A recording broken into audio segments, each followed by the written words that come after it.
तो friends welcome back. तो पिछली क्लास में हम लोगों ने हिस्ट्री का पहला पार्ट कंप्लीट कर लिया था जिसमें एंशियंट से लेके 1900 तक जो भी डेवलपमेंट्स हुए हैं उनके बारे में मैंने बताया था आपको। इसमें हम लोग 1900 के बाद 2024 तक क्या क्या मेन डेवलपमेंट्स हुए हैं जो आपके एग्जाम के पॉइंट ऑफ व्यू से बहुत इंपॉर्टेंट है, मोस्टली जेआरएफ के लिए, नेट के लिए, एसआरएफ के लिए, उस पर हम लोग इसमें डिस्कस करेंगे। तो सबसे पहले 1901 में लियोनिड नाइसेबिली, इनको मैंने आपको बताया था journal of the Bombay natural history society. जब पढ़ा रहे थे तो मैंने आपको बताया था इन्होंने बटरफ्लाइज पे बहुत अच्छा काम भी किया था। तो ये first entomologist to the government of India appoint हुए।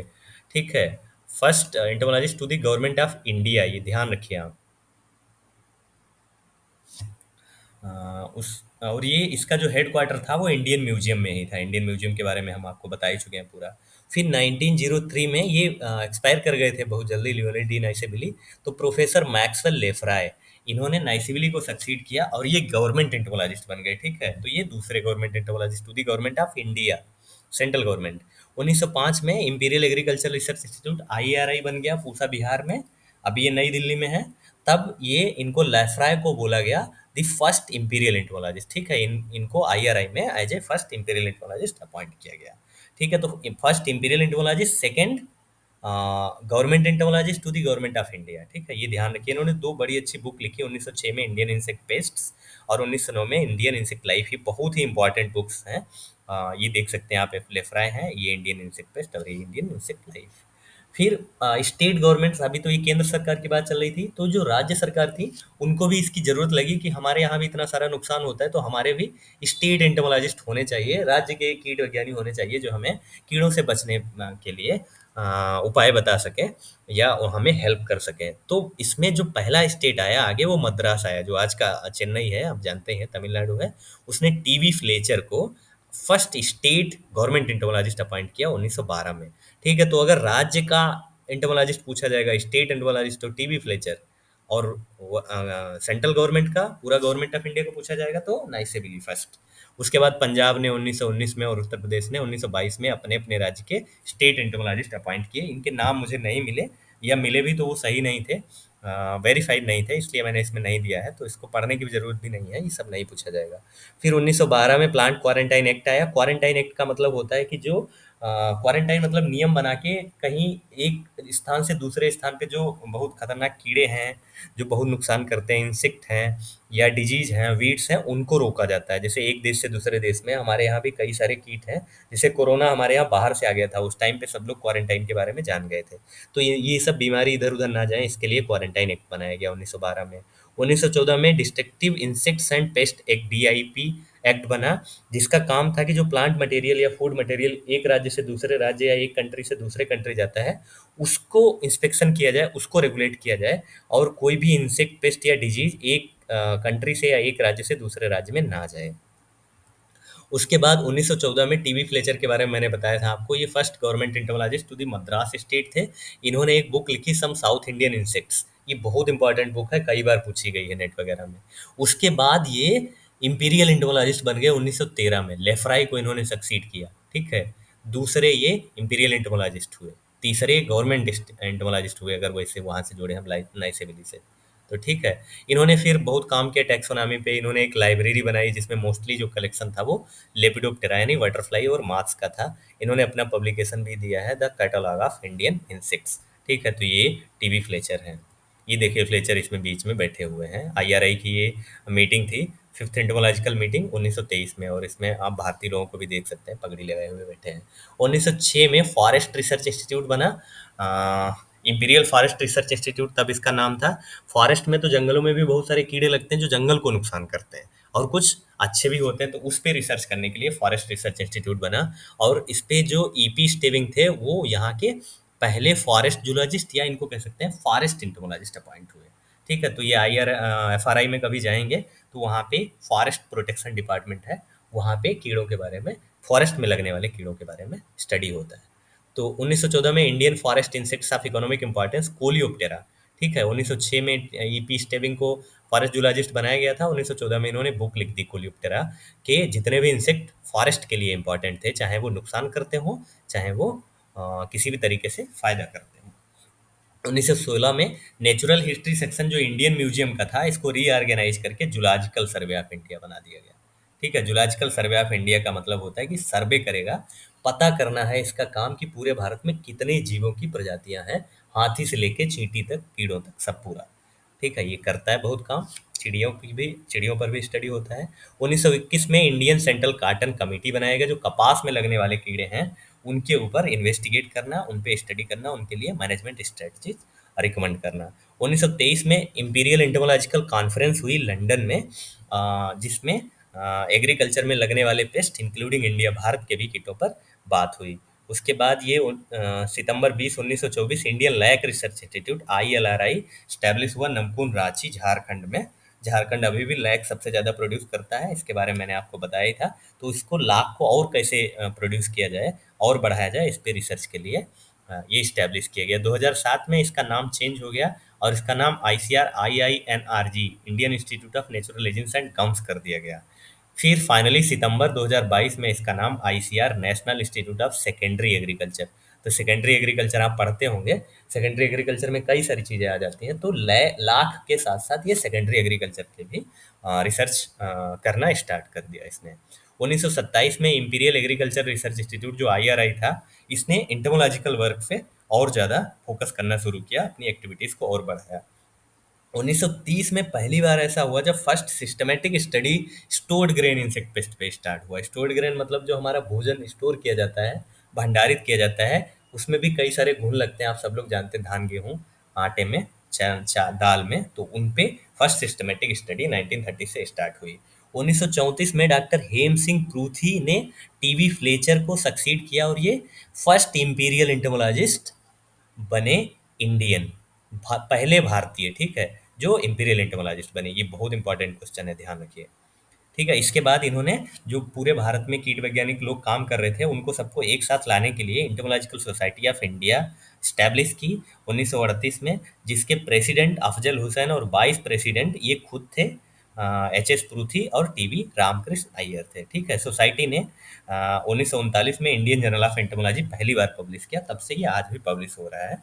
तो इसमें जो भी रिसर्च होता है एंटोमोलॉजी से रिलेटेड या आसपास के कंट्रीज हैं वहाँ से, तो इसमें पेपर्स पब्लिश होते हैं। ये फॉरेस्ट रिसर्च इंस्टीट्यूट है, ये मैंने बताया आपको NISA है।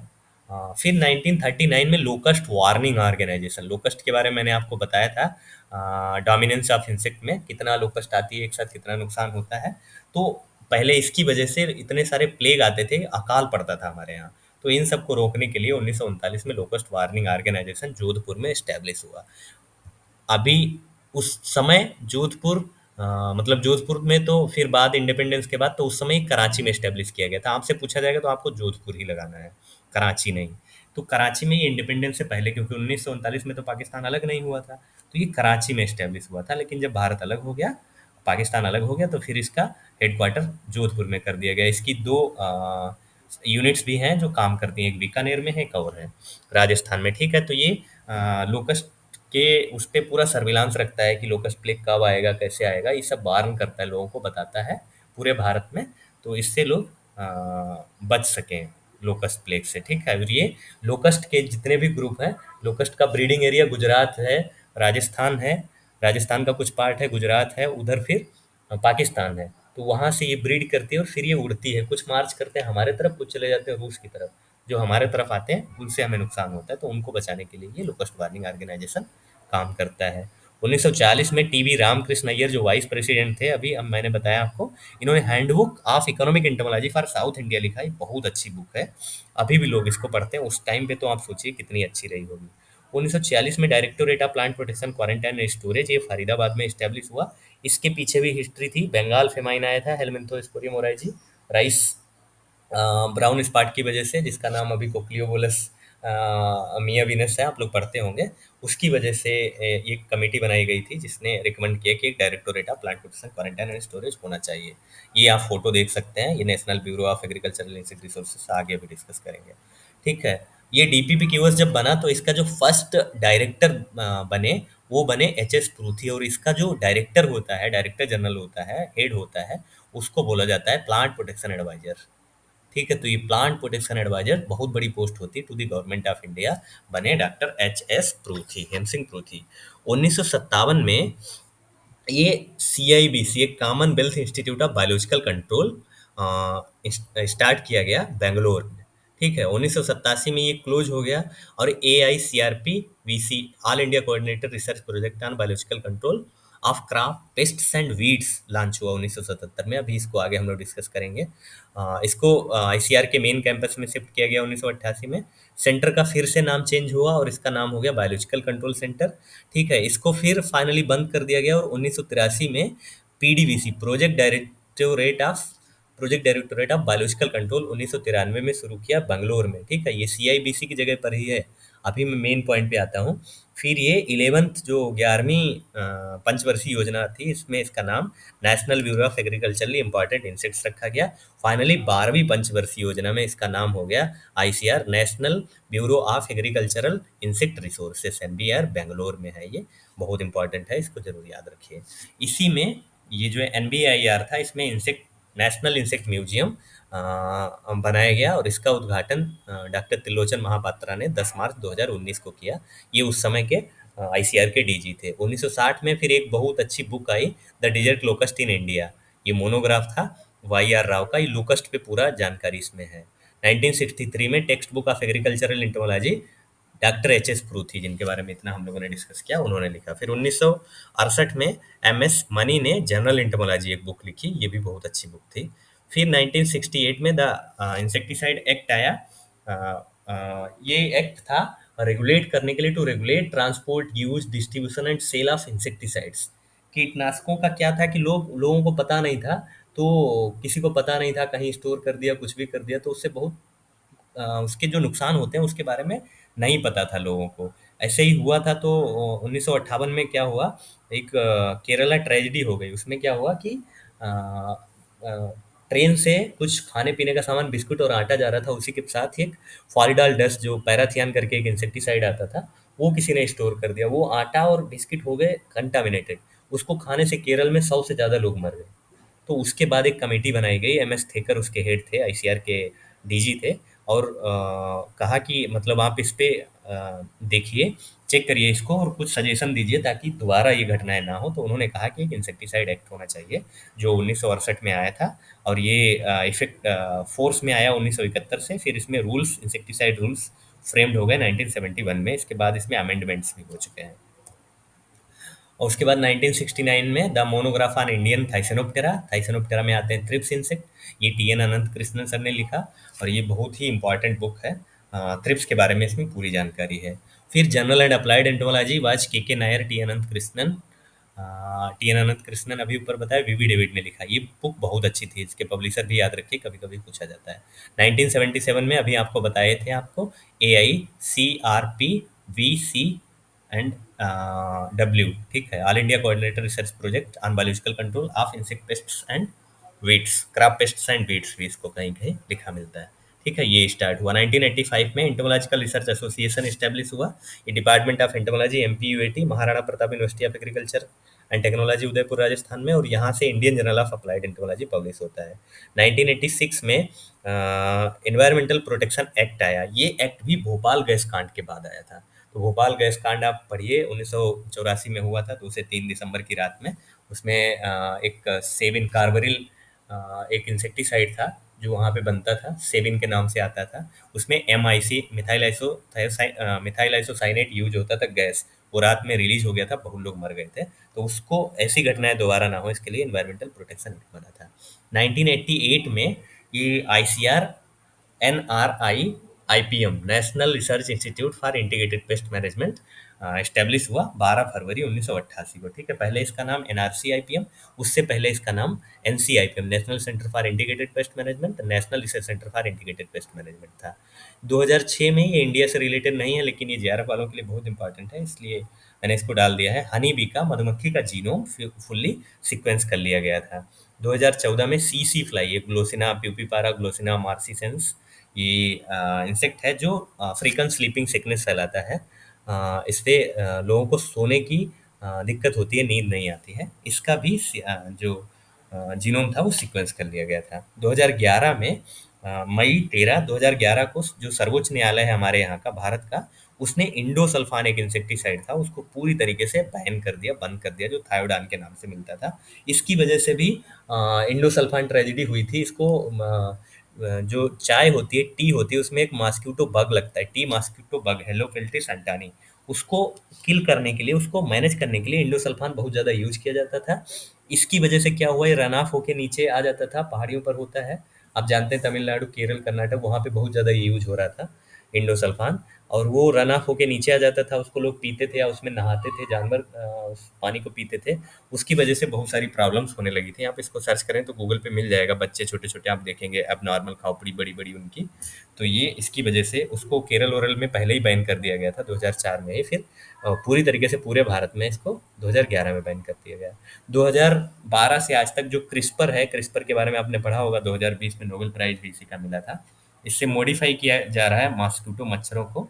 मच्छर आप जानते हैं डेंगू, मलेरिया, फाइलेरिया, चिकनगुनिया फैलाते हैं। तो ये क्रिस्पर-कास9 टेक्नोलॉजी को यूज़ किया जा रहा है। 2016 में 8th edition of elements of economic entomology, triple E इसको बोलते हैं, ये आया, जो बी वसंतराज डेविड और बीवी रामामूर्ति सर ने इसको एडिट किया था, और ये ब्रिलियंट पब्लिकेशन ने दिया है।